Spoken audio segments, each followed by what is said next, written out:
Hey guys, how's it going? Today I wanted to speak about the subject of, are we replaceable? You see, the thing is that everybody thinks that they're special, but are we not just replaceable by anybody else?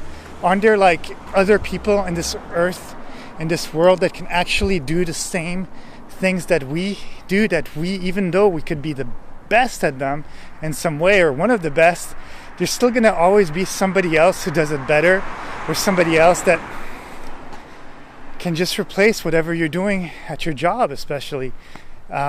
Somebody once told me, to the world, you are one person, but to one person, you may be the world. I'm probably not quoting it 100% right, and I know it's a philosophical quote, but that's the thing is, you may be that one specific person to one person in this world, or small group of people in this world, and your family and stuff like that, for example.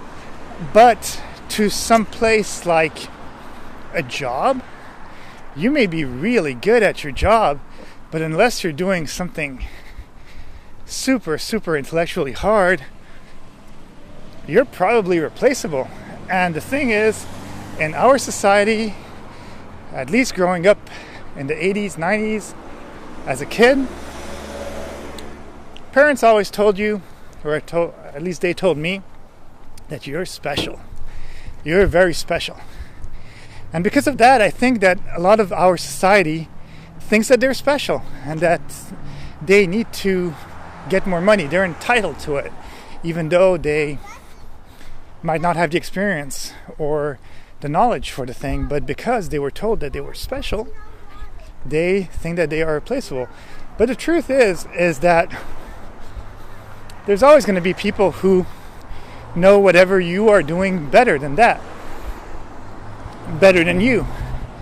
And sometimes it comes down to, well, X and Y and Z is irreplaceable, but at the same time, maybe they're talking about a personality or a famous person who already created a sort of brand. If you're Jim Carrey, you're not going to be easily replaceable. You're going to find someone else that mimics what you are doing or what he is doing, but people are just going to say, well, he's just imitating Jim Carrey, which is kind of silly. And that's where you start to become a little bit irreplaceable, is at that level, you know. It's like Steve Jobs, even though he died, and now the iPhones and all that haven't had anything else revolutionary. The thing is that there's probably people who have greater ideas than him, but just the fact that the brand is Steve Jobs, it's that man behind the brand, then you kind of have more of that confidence. And there might be somebody who's better than Jim Carrey, I'm sure that there is, but you know that brand, you know what to expect. And if you go watch a movie with Jim Carrey, you know what he's going to be able to deliver. And even though the movie might not be good, at least you'll be able to enjoy, because you know that he has delivered that. So it comes down to that. If you are at a job and you are literally that brand of the job, well, then it's tougher to replace you. Then you are irreplaceable in some way, because without you, the brand fails. But if you think about it this way, if whatever job you have, the brand would not fail if you're there or not at the office, well, guess what? You're replaceable. And that's why competition starts, and that's why it's so funny, because it goes again with education, which I think it's nice to educate kids saying that they're special and all that. But because of that, I feel like we are sometimes in a society that is a little bit lazy, and it makes it also tough for the people who are not lazy, who are actually trying to succeed. Because, for example, I write a lot of scripts, and I produce films and all that stuff. And what's funny and really annoying is that I try I try sometimes to get these people to basically take note of me. And because there's a lot of flakes, because there's a lot of people who think they're special and they're not, then they sometimes overlook the people who actually did put in the work. So they'll look at the first page of the script and they're like, nah, that's cool. Your idea is cool, but I don't have time to read it, because they just don't believe it, or they don't think that people actually like show up at the job and do their freaking work.